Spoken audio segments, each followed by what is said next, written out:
So எல்லாருக்கும் happy சாபத். நான் திருப்பி கேட்க போறேன், ஹாப்பி சாபத். ஓகே, ஸோ இப்போ வந்து நம்ம ஒரு விட்னஸ் கேட்க போறோம். ஸோ இந்த விட்னஸ் யார் சொல்ல போறான்னு சொல்ல முன்னால I want to tell you இந்த விட்னஸ் வந்து how much it meant to me and how much it meant to many people over here.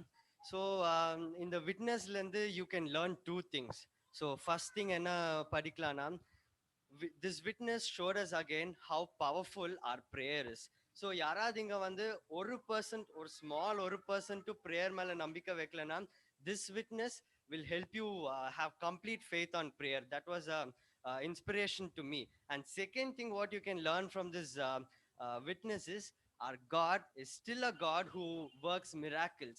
So இப்போ நிறைய பேர் எல்லாரும் we wonder எதுக்கு God அவ்வளோ பெரிய மிராக்கிள் பண்றது இல்லைன்ட்டு. ஸோ ஒரு சின்ன தாட். ஸோ ஜீசஸ் வந்து இந்த வேர்ல்ட்ல இருக்கும்போது ஒரு சின்ன ஹீலிங், ஒருத்தவங்கள வந்து ஹீல் த பிளைண்ட், அப்புறம் சிக் பீப்புளை ஹீல் பண்ணாங்க. That was a miracle. why is it not a miracle now? இப்போ என்ன ப்ராப்ளம் ஆயிடுச்சுன்னா, நம்ம வந்து first we don't trust on God completely most of the times. நான் எல்லாரையும் சொல்ல, most of the times we trust on the medicine more. So medicine is just a process for God to heal you. That is என்னுடைய ஒரு small thought. So அந்த மிராக்கிளை வந்து நம்ம everyday லைஃப்ல we have to realise it. நம்மளுடைய cold, நம்மளுடைய fever வந்து சரியாச்சுன்னா, it's not because of the medicine, it's because of the grace of God, it's because of the miracle of காட்ன்ட்டு தான் நம்ம தெரிஞ்சுக்கணும். ஸோ இப்போ நான் விட்னஸ் வந்து it is going to come from Shobha aunty. She is joined us online. So I would like pastor to take it on from here.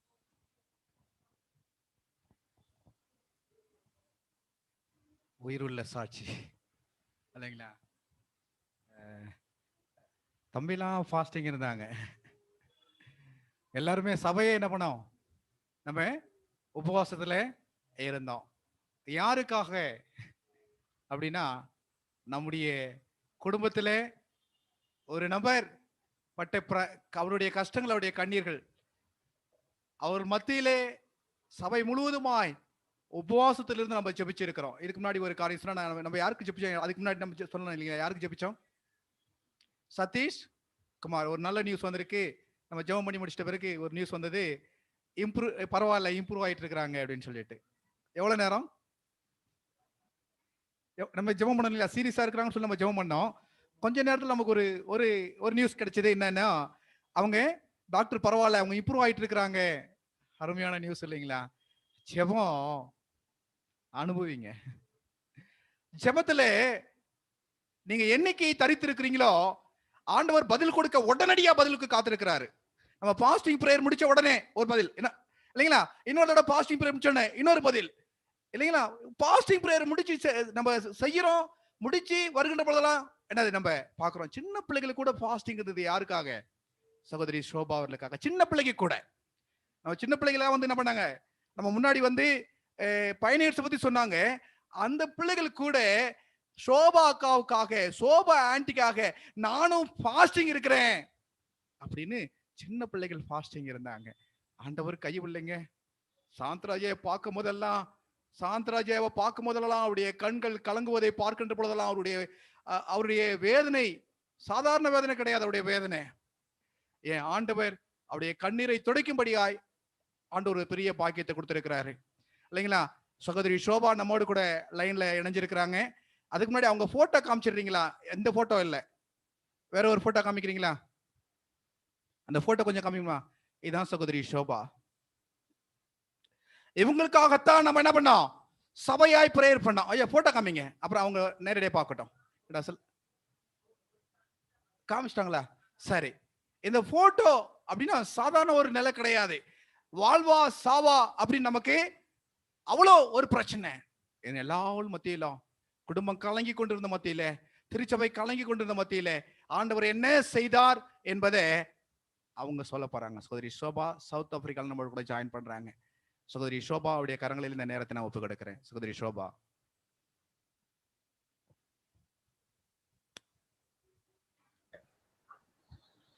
Happy Sabbath everyone and Happy New Year to all of you.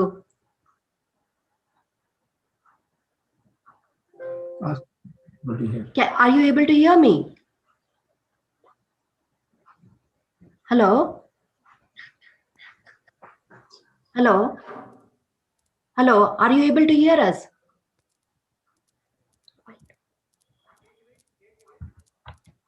உங்களுடைய sound கேக்குதுமா? உங்களுடைய sound Okay. கேக்குது. நீங்க பேச Happy ஆரம்பிக்கலாம். Sabbath. Happy Sabbath and Happy New Year to all of you. Happy Sabbath ma. Yeah, and Happy New Year also, Pastor. Happy New Year ma. Same to you ma. Yeah, thank you, Pastor. And I can just tell you, by God's grace, I am alive today, and all your prayers that I am alive today. Yeah, I can't tell you in words that this gift, this life is a gift from God that I have received. Really, if people could have not prayed for me, if people could have not fasted and pleaded with God, I could have not been alive. Only thing, that one of the lady who was with me, after hearing so many people praying, church, I used to say my church is in Yeshwantpur, is praying for me day in day out. She's told only one thing: it is unceasing prayer that went on. Really, I'm thankful. It is heartfelt thankful. You cannot tell what we have undergone, but at every stage of life, every moment of our life, you people were there for us. You people helped us in each and everything. And words cannot tell, what he underwent. And you people pray day in and day out. Even the small kids have taken the request, the prayer request to God, and pleaded for my life. I'm really thankful. And I don't know in what ways I should be thankful, but this life has become a witness to all the people throughout the world. I can tell you, going to ventilator and coming alive is the biggest challenge. But I went to the ventilator, I got fever, and then afterwards all of us were suffering with COVID.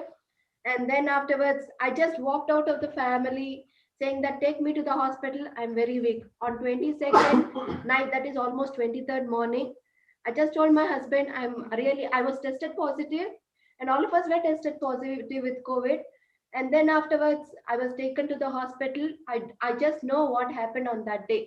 And just I phoned my husband and I asked him, I want few things that I need, please send it. Okay, then he sent all the things that I wanted. But after that I don't have any conscious, or I have no memory of what is going on in my life. On 24th I was okay, little bit okay, but on 25th I was put on the ventilator completely. And nothing, I know nothing what was happening with me. My conscious was not there completely. But only one thing I can tell you, that like when I was on the ventilator, the mind is still working. I can tell you that the mind was not still. It was roaming here and there, and so many things come into picture. And it was a battle for me whether that I should continue life or give up life. To a certain extent, it was not possible. And I remember so many things battling. I have spoken with Bulaka and Samson with this regard, telling that mind is not at rest at that time. Even though they say they put you on sedation and other things, but mind kept roaming here and there with so many thinking. My son coming into picture, my parents coming into picture, my sister coming into picture, and all that I remember is my husband's phone number that I got used to. I used to just write, always saying that I want to talk to my husband. I want to talk, because he's such a person. Even if I go out for half an hour or 1 hour, he used to phone me and ask me, "Are you back home safe?" But my mind was saying, why is he not phoning? Why is he not calling up? So these were the things that was going on in my mind, saying that no, at least he could have come. He could have, I should have heard his voice. And this was the things that was going on. And I was really, that mind wanted to hear his voice, my child's voice, my parents, my sister's voice, everything. And finally, things went on like this, but no news was given. There was no communication with the doctors. My husband did not know what was happening with me. And you know what? Being here, is the only person who is answerable to all the questions, to all the people's questions, saying that my sister will be phoning, my in-laws will be phoning, our friends will be phoning. So many people were phoning one after the another, but no one knew. Even the doctors were not informing, the nurses were not informing initially what was happening with us and what was going on with us. And afterwards, as things like, doctors also took their own decision. They say that I had only 4.5 hemoglobin level, and they had to give me blood and all those things. Yes, with the conscious, I don't have that conscious with me. But only thing is, I know that yes, afterwards they came on a phone call. Then I said, I told my husband that I don't know, I have to give up this thing. Then afterwards he said, no, no, this year's promise is something that you have to stay alive. Don't worry, don't give up, don't fight back. No, you can do it. But I said, no, I can't, I can't. And he just told only one thing: all of us are praying for you. At churches, everywhere, they are praying for you. That is a thing. No, hold fast, hold fast. But the mind wants to just give up somewhere or the other. And finally, I remember at one point of stage where that subconscious was telling, no, fight back, fight back. I said, no, there's no use of fighting back. But what for should I fight back? There's no phone call from my husband. What should I? Then again, to at least ask the question, why didn't you come back? Why didn't you phone me? In my mind, that was saying, at least to ask that question to your husband, you have to fight back. So that was the thing that went on in my mind, saying that, why didn't you call me all these days to ask that question? I said, okay, I'll fight back. That was the thing that came in my mind. Then afterwards, I said only one thing: Lord, into your hand I submit. Into your hand I submit. I can't do anything. And with the sedation also, my body is like, something that I remember that once they gave me 20 cc. Once they gave me 20 cc of to seduce me, but that was not, they couldn't put me to sleep. Again, they increased that to 10, again, extra 10% of sedation, but they couldn't put me to sleep. Again, what they did is they gave extra 15%. So 45 ml was needed for me to put to sleep properly.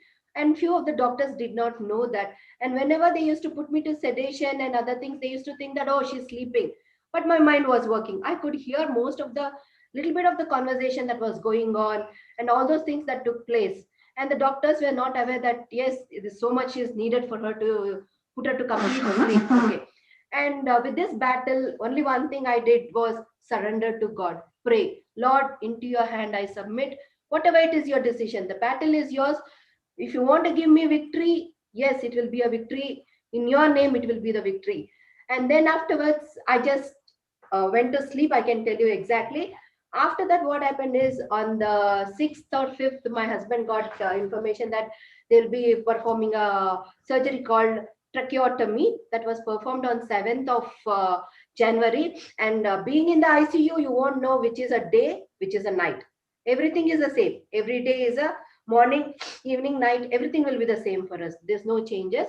And 7th, they performed the tracheotomy. And God started working wonders. Already he had won the battle with the surgery. He had taken the decision for me that I'm going to be alive. And I hear that, I was not aware, but Suresh keeps saying me, my sister is telling me that, on 7th you underwent a surgery, 8th they took out one tube, 9th they took out one tube, on 10th, you know what, completely on 10th, I was out of all the tubes and I was breathing on my own, because the breath of life was breathed through God's nostril into my life. And then after 10th, I gained complete conscious. I was all in my senses. And later what happened is, one physiotherapist came, and her name was Jess. And she came, and I refused everyone, because, after the surgery, they put an instrument over here, and that fan irritates. And I did not know what had happened. I lost my voice, and that was the biggest challenge for me. I couldn't convey any message. And then the doctor said, her name is Kruger, and she said, give her a writing pad. But I'm trying to hold a pencil. I can't hold, because for the past more than 20 days, my hand is not used to all pencil or pen or anything. I can't write. There's no strength in holding even a pencil also. Then I'm trying to write line. I'm not able to do it. Then afterwards, I'm trying to convey the message. I want to talk. I can't talk. I want to say something. I can't say. I'm trying to whisper. They can't understand me. And I refused everyone. And this lady came. She holded my hand and she said, what is going on? I said, this is what I'm saying. I'm trying to say my voice is gone. My voice is gone. Okay. And then afterwards, and I can tell you that then she explained to me, they put a cut, there is an infection. But I did not want to accept that there is an infection in my throat. In my lungs, there is infection. So then what happened is, slowly, the therapist started to come, but I refused. All that I wanted to do, all that I wanted to see is, I wanted to see my husband, talk to him. I wanted to see my child, talk to him, and my family. And I asked for my mother, saying that, yes, I want my mother. So this was the thing that was going on. But afterwards, I realized that yes, it is not they who needed help, it is me who is needing help. It is me who has to do the healing process. Then what happened is, every day the physiotherapist used to come, and on 14th, I demanded for water. They don't give you water, food, or anything. It is all through injections somewhere, that tubes, everything. It goes directly into your stomach. So after that, they said, no, we cannot give you water. Even after doctor saying also, then afterwards the dietitian came into picture. She said, okay, you can give her water. That was the first time after so many days that I tasted water, and it was tasting really very good. I like the water very much. Then afterwards they said, no, the water is not mixing with the lungs or anything. It is going directly, so you can start giving her food. But the thing is, with the nurses, they did not wanted to take chance, but they refused. The nurses again refused, saying that to give me water or anything. Body is completely weak. Body just wants food, water. But I can't digest the food. And they were supposed to start porridge and other things, but they refused, like, saying that, no, no, no. Even after doctor advising, the nurses were saying, no, no, no, we can't take, we can't do. And then afterwards on 14, what they did is, 14 or 15, what they did is, they took this out. The instrument that was there, like a fan that was running, they took it out and they put a seal over here. And that was the first time that I could talk. In the sense, the air was coming out. Even if I'm breathing, if I want to hold the air, I can't hold, because there was a cut over here. There's always this cut. The air use automatically, it comes out. Buzz, it comes out like this. Okay. And then I had to hold my hand like this, but I had no strength to hold my hand over my throat also. Somehow I could manage, and then I started to speak. Then afterwards, on 16th of January, I met my husband.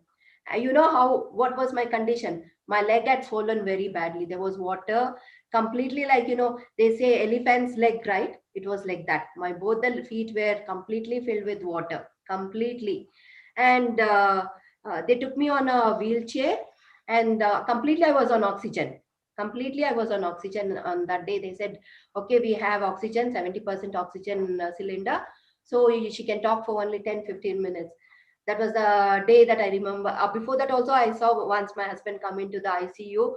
He never bothered for anything. He just entered the ICU and he saw me with that condition, and he just said like this, everything will be fine, don't worry, don't worry.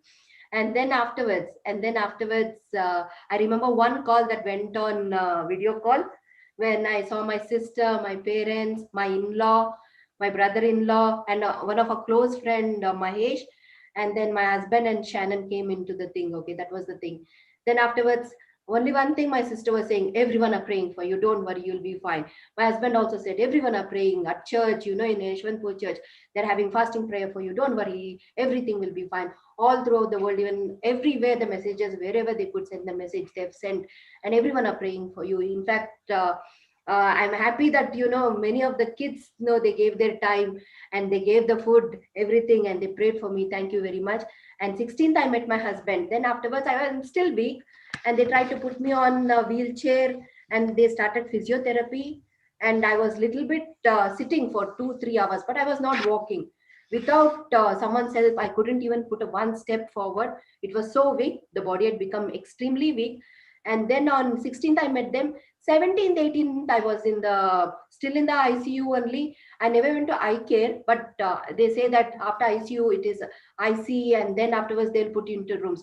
But I was the patient that God works miracle. On 19th, I'm still on the bed, and they said, you're going to be sure. One doctor called Dr. Dubey. He came and he said, Shobha, you're going to be shifted to the rooms. I did not have any answer, because I can't take any decisions on my own. Okay, I said, just I nodded my head. And they put me in the rooms on 19th. So 19th, then I just got my phone 2 days before. That was the time. All these days, I did not get any phone from the thing, because they had refused to give phone for me. I did not communicate with anyone. And on 2 days before, when they came to meet me, I got the phone. And I just said, Suresh, on so-and-so is the thing. I'm going to be in the rooms. All are worried. My sister is worried now. How can they put her in the room? She doesn't know. She can't walk and other things. My sister is saying from there. And Suresh also doesn't have an answer. Even I don't have an answer, because it's a doctor's call. We have to take it.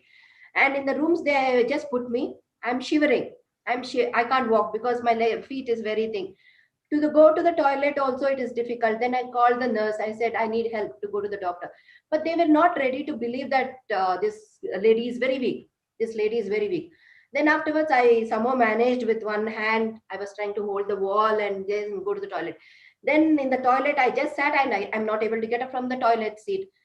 Then I called the bus. I rang the bus and I called one of the nurse came and she got scared because the air was coming from my throat, and she got scared and she ran away. She ran away. Literally, she ran away. Then the other nurse came, and then afterwards I told her, see, they took out this instrument just yesterday. They put a stitch for me, and I can't do anything. I need your help. Please understand my help. I've not been into walking. So once they said that I've not been into walking, that nurse had sympathy or empathy, whatever it is, she had that on me, and she told only one thing: okay, until unless you regain the strength, regain the strength, I'll help you. So that lady, that night somehow I slept. Okay, but the people who see me there, who saw me there, they thought I am from France or something, with all the hair all tied up, completely tied up. It was completely tangled, and I took 2 hours to untangle that hair. And in the morning, I buzzed the nurse saying that no, I want to, what to say, take bath. And that lady, that nurse, helped me to take bath. And after that, I don't know, I just came back and again I prayed, Lord, you help me in the thing. So I can notice only one thing: always it was from Sabbath to Sabbath the changes took place. Okay, and after that I regained my strength very fast, quick. It was very quick. I started to eat. They said solid food will be very difficult, but I started to eat solid food. And afterwards my husband told me only one thing: if you want to regain strength, whatever they give you, just keep eating. So I kept eating, and the physiotherapist used to come, occupational therapist used to come, and afterwards speech therapist used to come. And every day they saw me improvement within 5 days. And next Saturday, that day, the next day, the one of the doctors came and told me, Shobha, you're going to be discharged. And my sister is again worried. My husband is also again worried, saying that how can she walk? She can't walk, or she can't do anything. Then afterwards, then the other doctor, the main doctor, he came and he said, no, Shobha, you're not going to be discharged today. We're going to take time, maybe next week somewhere, soon you'll be discharged. Okay. But every day it was a strength that I gained. Every day it was through the prayers that I regained strength. And afterwards it was a challenge, the physiotherapist will come, the occupational therapist will come. They'll try to test you with so many things, questions, cognitive questions, thinking, answering, your skills, your writing, your memory, and all those things. But after 5 days on the Sabbath day, again it was a miracle. A doctor came and he just told me only one thing: Shobha, most likely I'm planning to discharge you on Wednesday. So that was again a thing. Then afterwards, okay, but by then I'd regained all my strength, all my energy. I can tell you, to a certain extent, I started to walk on Wednesday only on my own, go to the toilet on my own, and come back. So all these things took place, but it was and then afterwards on, they said Saturday, I hit the 100% oxygen level. So then afterwards they said, you will have to take a cylinder with you and other things. But God made it possible. Then afterwards, the other day, then Saturday was the day that I hit 100% saturation level. And Sunday, the doctor came and said, Shobha, you can start walking on your own. No, and you have to take out the oxygen thing. So I took out the oxygen things for 5-6 hours. And then afterwards, the doctor next day came and said, take it out completely. On Monday, it was taken out completely. I was on my own. I went walking on my own. And afterwards, all the physiotherapists, whoever said that you'll need more help, they came and they started to say that you don't need a physiotherapy, you don't need a speech therapist, you don't need occupational therapist. So then afterwards, then I phoned they were supposed to discharge me on Wednesday, but the doctor came and he said, you're doing so wonderful. I'm really surprised. And people were surprised to see the healing that took place so rapid and so quick. But I can assure you only one thing: it was from Sabbath to Sabbath. The changes was from Sabbath to Sabbath. All the time it was Sabbath to Sabbath, Sabbath to Sabbath. And this is my life witness. And God has given this life, and he has made it a testimony now that wherever I go, I have to pronounce, I have to declare the word of God to people. Yes, there is power in prayer. When there is unceasing prayer, God will answer that unceasing prayer. And my life is an example. My family life is an example. And there are so many things that changed my family. Not only my family. I used to sometimes I remember complaining like, my husband doesn't listen to me, he complains and other things. But God made me realize that I have a very loving husband who cares for me. I have a very loving son. I have a very loving sister. I have a very loving parents who care for me. And in-laws, they like, they were praying, they were hoping. They just now, whenever I phone my in-laws, say that just come back home. That's it. You're healthy. That is enough. So there was a reunity or union that took place within the families also that helped us. And there was no family prayer at my place, but now there's singing that is going on. There's joy. There's always prayerful things at my place. I'm very happy, and we know the value of family prayer. We know the value of life. We know the value of each other now that God has made us realize. And really, I'm thankful for that. Yes, I had to undergo this journey.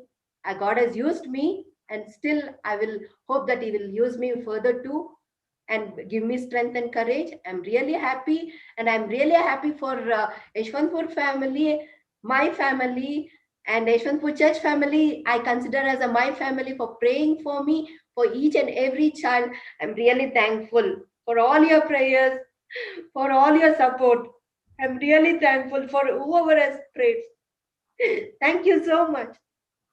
This life is a gift from you people, all your prayers. Thank you. Thank you. Thank you. And I have a song that says two things that really relate to my life, okay? And I'm not a good singer, but I'll just read. All these pieces, broken and scattered, in mercy gathered, mended and whole, empty handed, but not forsaken. I've been set free. I've been set free. Amazing grace, how sweet the sound that saved a wretch like me. I once was blind, but now I see. Now, sorry, I once was lost, but now I'm found. Was blind, but now I see you. I can see you now. I can see the love in your eyes, laying yourself down, raising up the broken to life. You take a failure, you take a weakness, you set your treasures in jars of clay. So take the heart, Lord, I'll be your vessel. The world to see your life in me. So God has made to see. He has made me his vessel, and he has made me the world to see this life, the amazing grace that I can tell you. And I have got one more song that relates my life. That is Ninnanta Devaru Yaru Illa, Ninna Hage Preetisuvaru Obbaru Illa. And in that it says, ಪಾಪದ ಮರಣದಲ್ಲಿ ಇದ್ದಂತ ನನ್ನ ಪ್ರೀತಿ ಮಾಡಿ ಪ್ರಾಣ ಕೊಟ್ಟು ಬದುಕಿಸಿದೆ ದೇವ, ನಿನ್ನ ಕೃಪೆ ಶಾಶ್ವತ ಎಂದೆಂದು ದೇವ, ನಿನ್ನ ಪ್ರೀತಿಯಿಂದ ನಾನು ಜೀವಿಸುವೆ ದೇವ. And this line relates to me. I was on the bed of death and he has given me life. And then I can say even that ನನ್ನಯ ಜೀವಿತವೆಲ್ಲವನ್ನು ತಿಳಿದಿರುವೆ ನೀನು, ನನ್ನಯ ಕುರಿತು ಹಿತವಾಗಿ ಚಿಂತಿಸುವೆ ನೀನು, ನಿನ್ನಯ ಕರದಿ ಹಿಡಿದು ನನ್ನ ನಡೆಸಿರುವೆ ದೇವ, ನನ್ನ ಸಹಾಯ ನನ್ನ ಬಂಡೆ ನೀನೇ ಏಸಯ್ಯ. So this is also, this paragraph also is for me. ಕಷ್ಟಗಳಲ್ಲಿ ದುಃಖಗಳಲ್ಲಿ ಜೊತೆಯಾಗಿರುವವನು, ರೋಗದಲ್ಲಿ ಸಂಕಟದಲ್ಲಿ ಬಲವ ಕೊಡುವವನು, ಕೊರತೆಗಳನ್ನು ನೀಗಿಸುವವನು ನೀನೇ ಏಸಯ್ಯ, ಸೋಲುಗಳಲ್ಲಿ ಜಯವನ್ನು ಕೊಡುವ ದೇವ ನೀನೇ ಏಸಯ್ಯ. ಏಸಯ್ಯ ಏಸಯ್ಯ ನೀನಿಲ್ಲದೆ ನಾನಿಲ್ಲಯ್ಯ.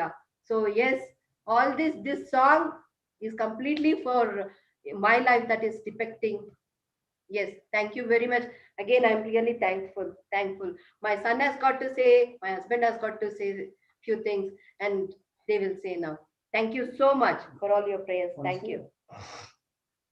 And I praise God for that. Shannon, you want to say? So thank you all. Firstly, greetings in the name of the Lord Jesus Christ. Happy Sabbath to one and all. Sincere thanks to each and every one of you, whosoever has shed tears, whosoever has spent time. It's not an ordinary victory. Although we are virtual, you may not see me. Definitely, I'll be in the church to actually give you a live testimony. Definitely, we as a family will stand for him, and it is his promise that whatever he has given he has fulfilled it. So I have lots to say, but I don't know how much time we have that I could share much on this, but I would make it brief. But when I'm there in India, maybe in a couple of months, definitely, yes, I would stand in front of you as a family. We will definitely give you the complete details, because it's all his grace. It's nothing else that we've been saved. It's only his grace that has saved. Each one of us have definitely been through this journey one way or the other way. Whilst Israelites in the wilderness from Egypt, they have been traveled through the wilderness with the help of Moses. Moses was chosen from God, and they have experienced the live grace of God. Every day they used to get manna, and when they were grumbling, they used to get whatever they need to get. But although we can't see the Lord, but definitely we see his miraculous things. We see his amazing grace. We see his grace is sufficient for us in all things. His grace is always sufficient for us. So that's what I've experienced. Many are sins, that we have done. So one thing I've learned from this is, yes, God has allowed us to go through this path. Maybe he needs us to change for him. It's been a 44 years of journey. Never ever I've encountered God in such a way that he has got us to this level of understanding. So, of course, it's a mandate that we need to give to God monetarily, but at the same time, he's not expecting you to do that much, but he's expecting to give your time to him. Of course, he has given 24 hours to us. He's asking, I want your time, child. I want your time. That was one thing that I'd been missing. And the other thing is to keep the Sabbath holy. That is the biggest lesson I had to take through this journey. Yes, I've committed myself. I will keep the Sabbath holy, and I promise I will do that for my life forever and ever and ever, because his grace is the one thing that makes us walk. So that's the other thing that I actually thought. And the time that I had given to this 34 days of it's like an agony. It's a mental agony, definitely, yes. It's a mystery, definitely, yes. Everything was, nothing was known. In India, if you actually get your loved ones to be in the hospital, of course, you can reach out to the doctors, you can speak to the nurses, you are at least allowed to see, or you are at least allowed to communicate. But in this case, in Johannesburg, in South Africa, no, things won't work that way. So yes, I've ensured that I've taken Shobha to the emergency. On the 23rd, early hours, like 12:39 or so. Then they showed me the mobile X-ray. As per the mobile X-ray, it shows her lungs are infected and that she needs to get admitted. So I was just thinking, of course, they have given the oxygen. I see the 100% saturation. Thank you, God, but you will help us out of this. But I never knew that things will go, bitter only 24 hours after I have actually joined her to the hospital. It was an agony. No one to update what's actually happening. I could speak to my wife. I was insisting her to take some pills, and definitely yes. And here comes the 24th. At 24th evening, the hospital staff says, "Oh, there is no ICU bed, and I think this is a very difficult situation or something." So then I ensured to speak to the doctor, pleading him, "Doctor, you got to save my wife, because you mean to say there's no ICU? What is happening now? What's the story?" He was unable to explain, but he said the lungs are infected and she has a severe pneumonia. So yeah, the only thing was trusting God trust. I mean, I've actually ensured to speak to some of the brothers. We have a fellowship here in South Africa, so they've extended their hands to go to the hospital, because I was also tested positive for COVID. Even my son was tested positive for COVID. But yeah, so through that, yes, whilst they were saying that, in half an hour, I again speak to the nurse, and they say, your wife's saturation is 98%, and she doesn't need any ventilation, or she doesn't need an ICU. But from then on to the 24th or 5th morning, there was no update from anyone. I couldn't reach the doctor. I couldn't reach the nurses. We never know where she was, how she was. But of course, the ICU was full, and the high care, she was in the high care renal thing, which they converted the high care renal department into an ICU. So that's what we came to know a little later. Doctor was trying to reach me on the 25th of December, but my network was so poor that she couldn't reach me. But one thing I was praying, but God, if at all, if it is, you're giving her a second chance in her life, that you will give her a rebirth. That's what I'm expecting. So then I get a phone call on the 26th saying that your wife was so severely ill that we had to put her on the ventilation. So that's when, things have gone wayward. I couldn't reach to the doctors. Things have been very tough. I think this journey, whilst the horse is in the battlefield, the battle belongs to God. So she's in the battlefield, and the victory is always ours. God will always allow us to be victors, but not victims. That's what I was sensing.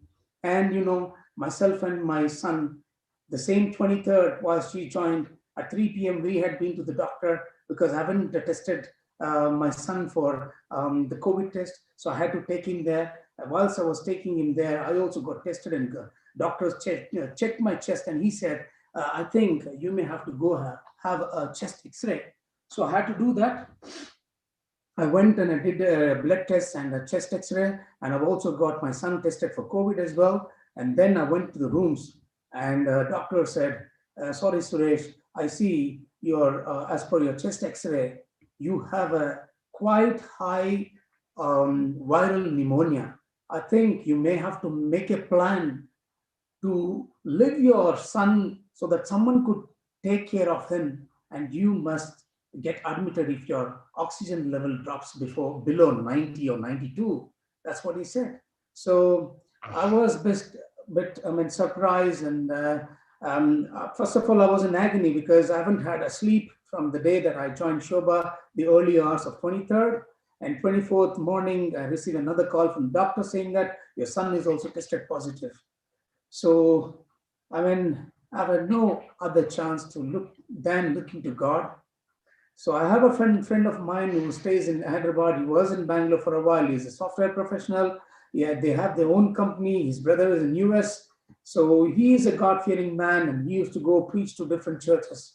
So I phoned him and I said, dear brother Uday, I don't know what's actually happening. I want to go through the Bible. What do you suggest for me? I want to spend some time. Then he said, don't be disheartened. God has allowed this to your life just because he wants to do things for him. Don't just forget about what situation you are in. It's about the sister Shobha, or is it about you or your son or whatever?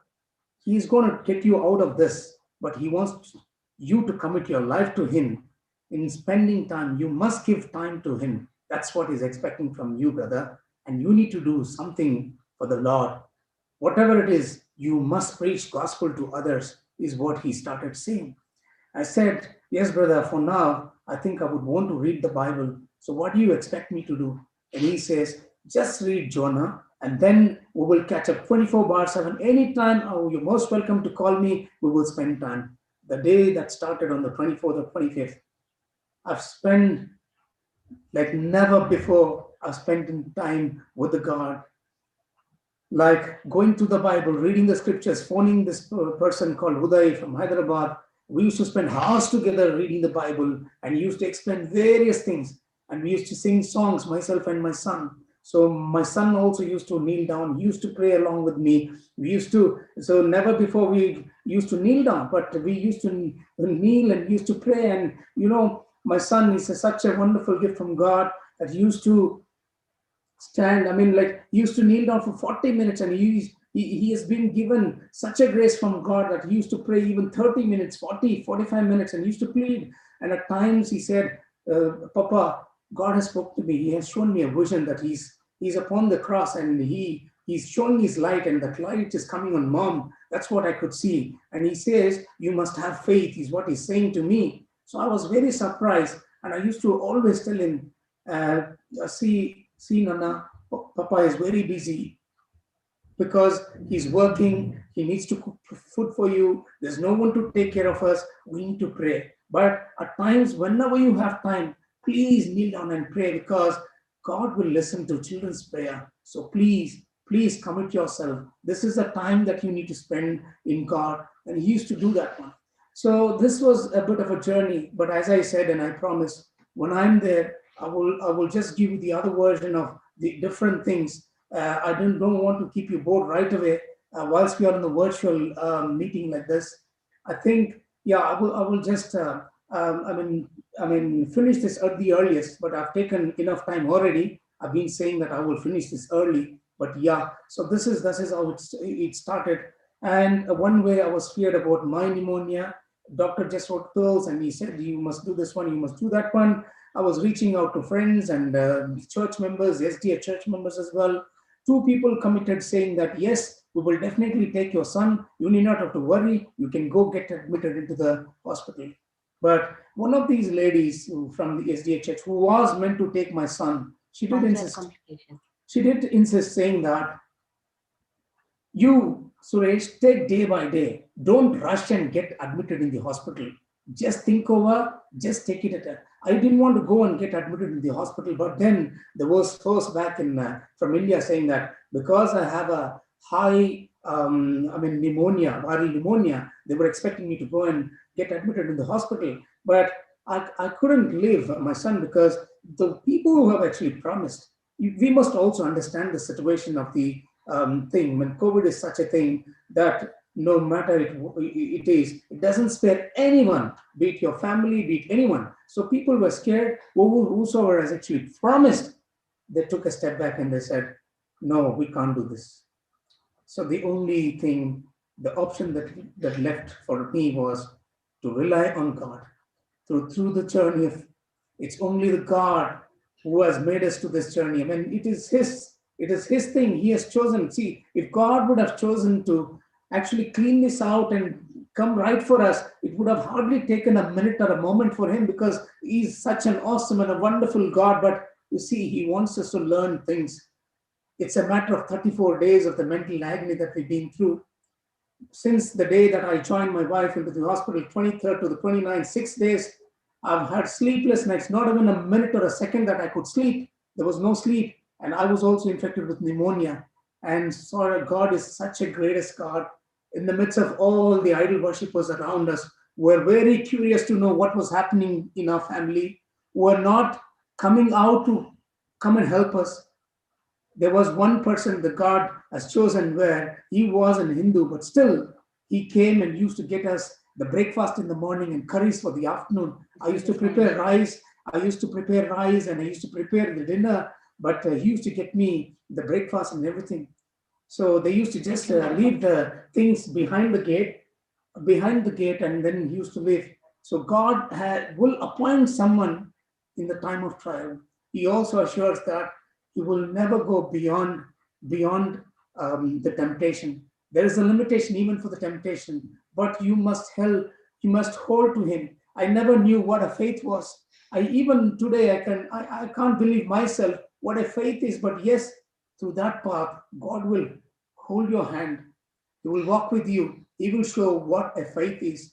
That is what I've actually learned, what a faith is. He comes down from nowhere. He will show your faith. You need not have to worry for anything. You will be worried what a faith is. I want to know what a faith is, but no, through that journey, for that moment, for that period, he is there and he will walk with you. And one thing I've learned in life, no matter what it takes, beyond life, beyond death, beyond any situation, it's only God who will walk with you, no one else. The one who would have been with you to marry with you whilst you had food, whilst you had things around you, whilst they would have partied with you. Yes, those are the moments that you would only take to have this physical relationship, or some sort of a relationship with the friends and everything. But one thing that I've learned, all those relations are just meant only when things are positive and only when things are looking good.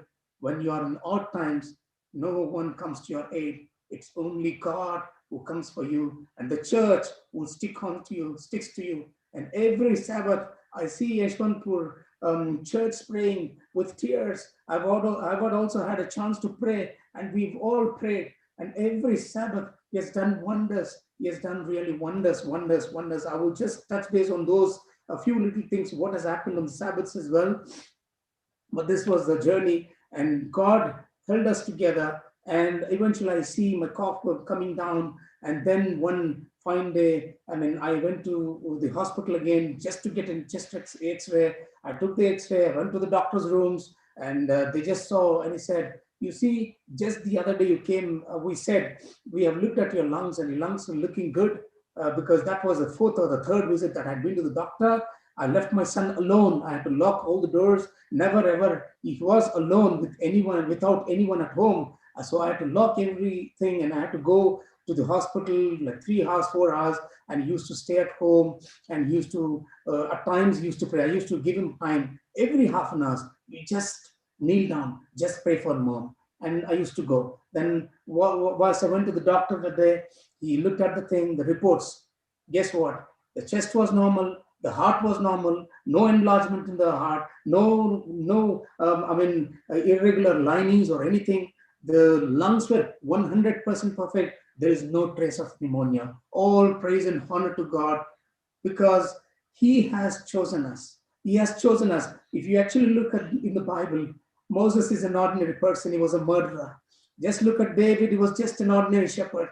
He didn't choose extraordinary people. He has chosen people who are just ordinary. So I was thinking, it was not me who was chosen God, but it was him who has chosen us as a family. Not only me, it's me, it's my church, it's my wife, it's my son, it's my family. Yes, he has chosen us. He has chosen us that we need to go through this path, but he wants us to learn so many things during this journey. It's not only we learning, it's also the others who are so curious outside to learn, know what things are happening within us. He wants to teach them as well. The God whom we serve is the greatest than anyone else. And he's the living God, he's the lively God, he's the same yesterday, today, and tomorrow. So I was looking at some of the verses. The first promise he has given was Psalms 103. The verse 3, 4, and 5, he says, he forgives all your sins and heals all your diseases. He says he redeems your life from the pit and crowns you with love and compassion. He also says he satisfies your desires with good things so that your youth is renewed like eagles. Yes, he wants to use us, and we submitted to him. I gave my life to him, saying, Lord, use me wherever I go, whatever I do, whichever the church, no matter the strength of the church, no matter the church, I will be a testimony. I will be a testimony. Yes, this is not an ordinary situation. Whilst you're just hearing to me, it's good to hear, but whilst you are in that journey, as I said in the beginning, whilst Israelites moved from Egyptians to go to the land flowing with milk and honey, Canaan, they have seen the God's grace lively. They could see through their own eyes, naked eyes. And we've been experiencing his grace. We've been experiencing his mercy. You know, it's a wonderful grace that he has shown towards us. What a mighty God we serve. Yes, and things went on. And the Sabbath, 16th of January, doctor has called me and she said, I myself and my son can spend some time with my wife. They've given like 10 minutes, but although we spent around 15 to 20 minutes. She was sitting on the wheelchair, still with the oxygen cylinder, and the cases were too high in South Africa. The oxygen cylinder, there was a lack of oxygen cylinders, and they said, we can't get her out. You just come in and we will get her at least for 10 minutes. So we ventured to spend 15 minutes, 20 minutes. We just went there. My son prayed, myself, I prayed, and my other friend also prayed. And we couldn't give much of a video calls to others because the network was very poor there. And at the same time, doctor also was there and she spoke. And I couldn't see her that way. She was very weak. She couldn't even lift her hand, and her feet were swollen, and then she couldn't speak. And whilst she was trying to speak, I said to her, do not stress, it's fine, it's going to be all right. God is with us. He has journeyed with us thus far. Further too, he will help us, he will redeem us, and he will guide us.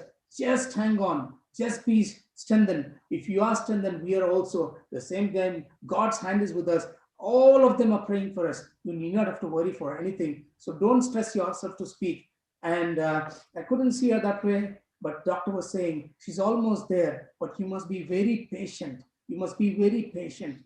I mean, it takes a while. It's a slow process. So that's what she said. And that day she couldn't even lift her hand, nor she could stand. But what has actually happened? 17th was Sunday. 17th, I again phoned to the rooms to find out how she was doing. Nurses took the calls. And at the same time, they were saying, I mean, she's still saying that she's a bit confused, she's a bit weak, but she's saying that her son is waiting at the door and she wants to rush. And we had to actually calm her down. So we had to give her some medication, etc. So I'm not giving the full version, but I'm just giving a highlight. So then what happened? The very next morning, again, every morning, what I do is 6:15 or 6:30, I used to call to the hospital, and we used to call 5 times a day. The rest 4 times, my other friend called Mahesh used to take the call, and he used to take the updates from the doctors. So finally, what happened, when I called in the morning, he said the same thing. Apart from confusion, I see your wife is doing really well. She's doing very well on her oxygen. Now the ventilations are gone. The oxygen levels are, we have reduced the oxygen. Now she's just on 2% of oxygen. You just tell me, a day before on Sabbath, when we were there, doctor did mention something. And I mean, we see the same day we've had even the prayer in the Sabbath as well. And on within 24 hours or 36 hours, under that, the thing entirely changed. During that period of time, myself and my son, we came home on Saturday. We knelt down, we said, Lord, we can't take this anymore. It's been almost 28 days in the hospital. Lord, how much more we need to have that, oh Lord, oh Master, that we could bear this pain, oh Father. Come down for our aid. You're the God who does impossible things into possible. Why don't you do this one thing for us, Lord, is what we used to pray. And when we phone on Monday, this is what they say, 2%, most probably your wife might be shifted to the medical ward. We were so amazed. One thing we were amazed, and the other thing we were worried because she couldn't even stand. So we don't know what was happening. So it was all God's hands which was going behind.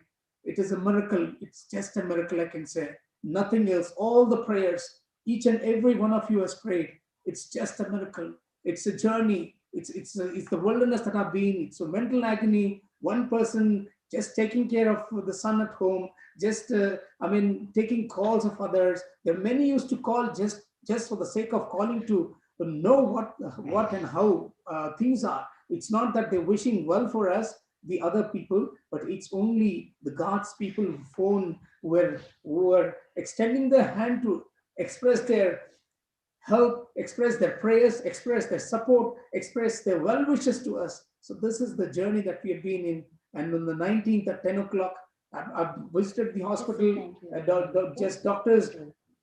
Doctors just allowed me to get into, and they said you can spend 5 minutes within ICU, and we are discharging your wife in just 10 minutes or so. So this is what has actually happened.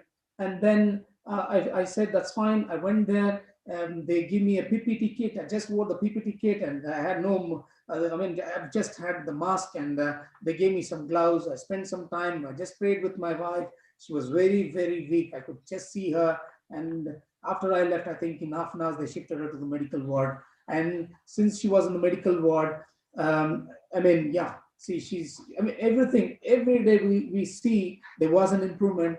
There was an improvement every day. People were still praying for us. Everyone reassuring that they are praying and they're continuing their prayers. You know what? This is an incredible journey. It's all His grace that has got us this way. So we always used to pray, God, we need to unite as a family to stand for Thy grace and Thy glory and Thy mercy. That the blessing that you have given to us, we need to actually share this with others. There are many people out there who doesn't know your love, who doesn't know who you are. We want to show the power of yours. We want to show your grace of yours. We want to show the mercy of yours. Yes, we will stand for you, Lord. So this is what, and I think I won't go into the details from Psalms 107 as well. If you look at verse 6 and 7, verse 13, 14, verse 19, verse 20, verse 28 and 29, it says then they cried out to the Lord in their trouble.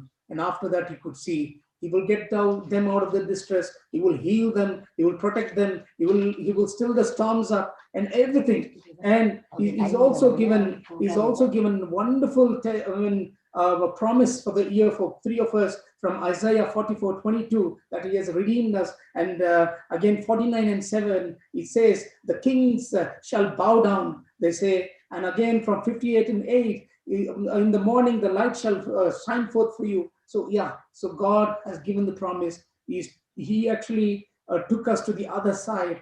He took us to the safe side. Although we've been in this journey, it was all God's plan that He has got us together again to come in His presence to give this testimony. We will so forth stand and for Him that many lives will be saved. And at the same time, we will be supporting. We will be supportive to the church and the pastors and everyone. That's the promise that we've taken. Whilst people were marrying in Christmas, whilst people were joining in the New Year, whilst we're dancing, but God from a mourning has got us into dancing. Whilst we were in mystery, whilst we were in pain, whilst we were in agony, yes, He got us through this journey to get us through to be joyous, to be a testimony, and to be His children. So please do continue your prayers for us. Further too, that we will walk closely with God, not only in times of trials, but in the times of happiness, in the times of joy, in the times of merry, no matter what it takes, that we stand firm in His grace, in His mercy, and that we will walk the faithful walk to the destiny towards the cross, that we will all together praise Him again and again. And thank you sincerely again for all the prayers from the pastors to the church members, every one of you. Maybe I wouldn't know each and every one of you individually, but this time I will make it a point that we will see you all together as a family. We'll praise God, and we will again share the testimony. What an incredible journey that we've been in. And again, I would want to repeat, it is His grace that has saved us, and not because of what we are and not because of what we've been, but it is His grace that saved us. But thank you again. And once again, we wish you all a happy Sabbath, and continue your prayers for us. Shobha is recovering well, and there is, every day I see an improvement in her. She can walk properly, she can talk properly, and she can sit properly. She can do all the things, but she still needs energy. Just continue your prayers. We've been praying for the church. We're praying for each and every family as well. But thank you so much that you had been a support throughout this journey that we've been in, sharing your support in your time. And we will continue to do so, to be faithful in the Lord. Thank you again, and amen and amen. Amen. Okay, Shannon, you got to say something. Say thank you, church, for praying. Thank you, church, for praying. Thank you for praying for us. And I talk about the thing we have gone through. God has helped us and guided us and protected us throughout. He's made us a witness to Him, and He guided us throughout our journey. And without Him, we could have not been here. But God has been with us all throughout. So He has been with us. And no one was ready to take me in this kind of trial, but God was ready to take us as a family. And He's been with us. And I thank you all for praying for us. And thank you. So I pray for all of you guys too, but the God has been with us throughout in our tough situations. He's been with us now, and He'll be with us forevermore. Thank you very much. Thank you. Don't get scared. You're very Sorry, we took a lot of your time.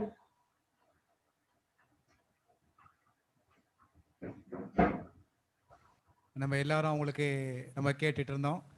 அது மொழிபெயர்க்க முடியாது, தமிழ்லையும் சொல்ல முடியாது, மற்றதையும் சொல்ல முடியாது. நேரம் கிடைக்கும் என்ன பண்ணுவாங்க, அவங்க நேரில் வந்து என்ன பண்ணுவாங்க, நமக்கு சாட்சிகளை சொல்லுவாங்க. அந்த மகனுடைய விசுவாசம், ஷெனான் அவருடைய விசுவாசம், என்னுடைய தாய் என் தகப்பனுக்காக ஜெபம் பண்ணுங்க அப்படின்னு சொன்ன அந்த விசுவாசம் இன்னைக்கு தாய் தகப்பனோடு கூட ஷெனான் அவர்களை அமர வைத்திருக்கிறது. மகனுடைய கண்ணீர், மகனுடைய வேதனை, மகனுடைய பாசம் இன்னைக்கு அவருடைய கடவுளுக்குள்ளாக வைத்திருக்க நன்றி செலுத்துவோம்.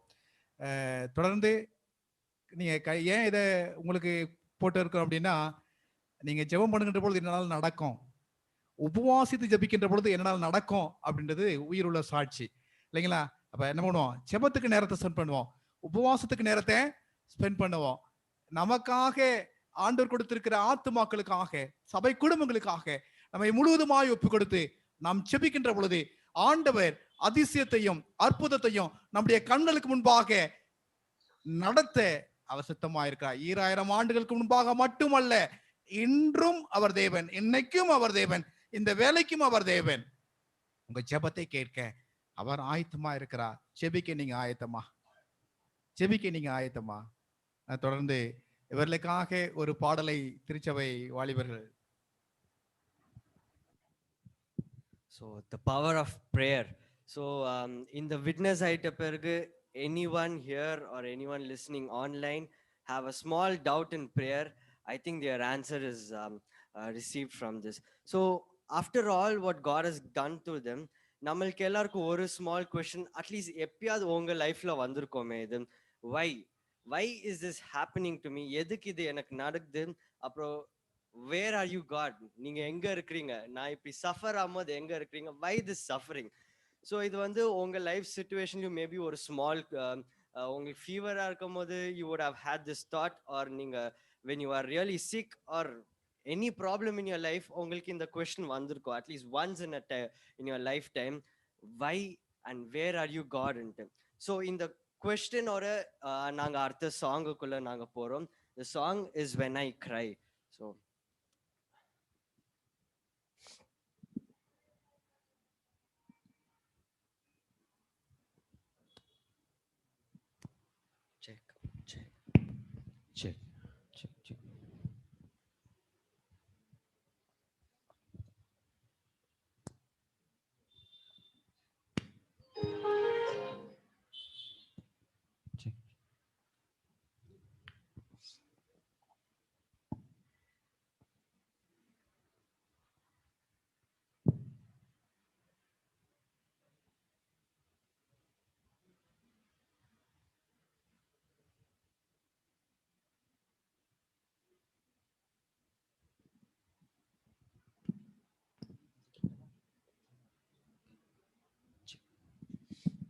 check. Check.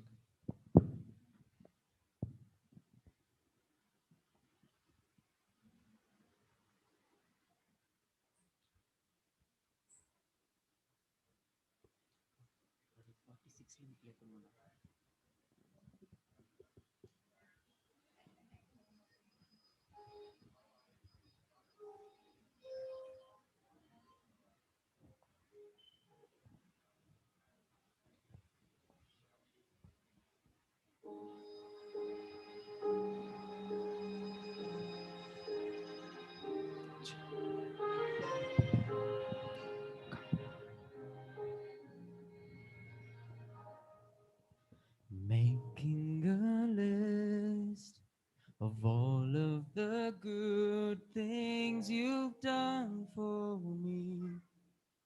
Lord, I've never been one to complain, but right now I'm lost and I can't find my way. My world's come apart and it's breaking my heart, but it helps to know your heart is breaking too. When I cry, you cry. When I hurt, you hurt. When I lost someone, It takes a piece of you too, and when I fall on my face, you fill me with grace. 'Cause nothing breaks your heart or tears you apart like when I cry.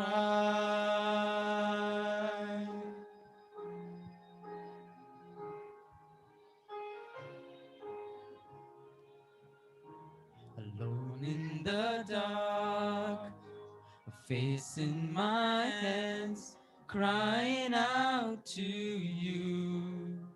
Lord, there's never been a time in my life. There's so much at stake. There's so much to lose. But I trusted to you. You bring me through.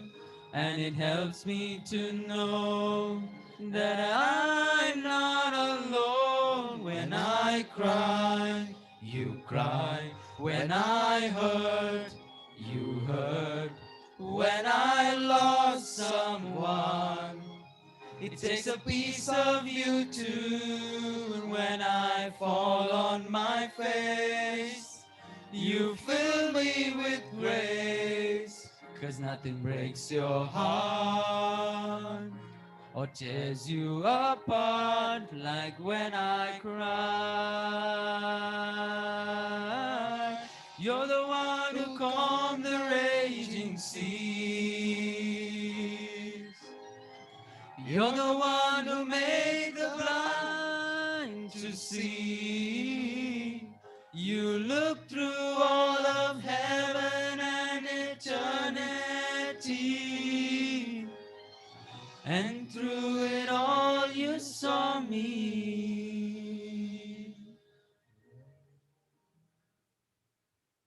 When I cry, you cry. When I hurt, you hurt. When I lost someone, it takes a piece of you too. And when I fall on my face, you fill me with grace.